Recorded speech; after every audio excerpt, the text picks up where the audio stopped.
Tash Sultana grew up in Melbourne, Australia. She began playing guitar at the age of 3, and they are known as a one-person band with having knowledge of how to play now 20 instruments. They began their music career by busking or street performing, as you see in New York City and many other places, before a video of her playing one of her most famous songs, Jungle, went viral, catching millions of views in a matter of days. They are the type of artist that I actually aspire to be, simply by looking at the way that they dress. They have a very defined style that's all their own. You can see it fits them like a skin almost. It's not really put on, because today you see a lot of hipsters and artists who dress very much the same. It's like you walk into a coffee shop into any mildly populated city and you see the same person sitting in the chair ordering coffee, and sometimes even behind the counter. Well, they happen to be the type of person that will stick out, but not because they're wearing some outrageous something, but because you see them fully comfortable in their own skin.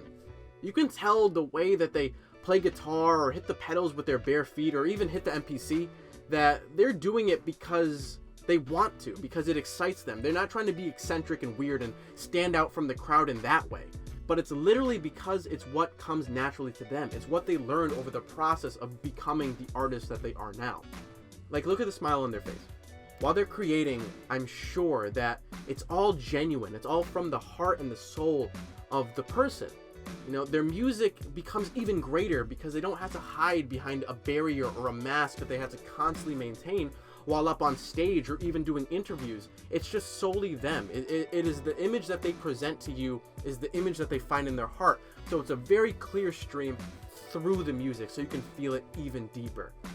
In the art world, I find it's very hard to find an artist at the height of their career or even on a dramatic rise that stays true to themselves, their work, and the message that they originally started out with. Now, granted, a message can change, the work can change, but generally there's a nugget of truth that always stays the same towards the artist, their cornerstone.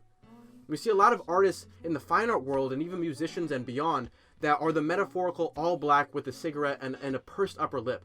You see them trying to seem stoic and intellectual, while under the surface they lack a lot of substance.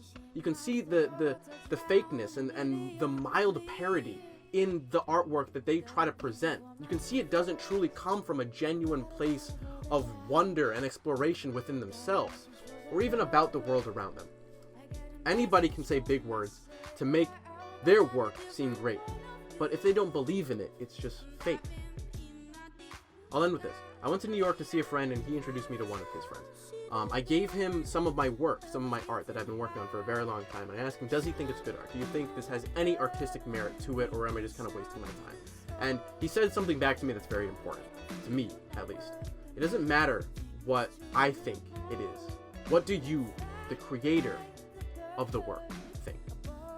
And that has stuck with me for a while, because I now realize that it doesn't matter what the teacher thinks about the work of creation. I'm aware that it's in the process of becoming something great that I'm truly proud of. And like Tash, and like many great artists, honestly, that become great and stay great, to be honest, they tend to stick to their guns on most things. They tend to not break and bend for companies or labels. They tend to do the work that they really are inspired to do, because if it's not, it's fake, and if it's fake, it's going to break. Tash is a musician and artist that hasn't fallen into the traps that we see a lot of great artists fall into time and time again. They wear their heart on their sleeve, an honest smile on their face, and you feel mesmerized by their sound that they have nurtured and not just sold for a new pair of shoes.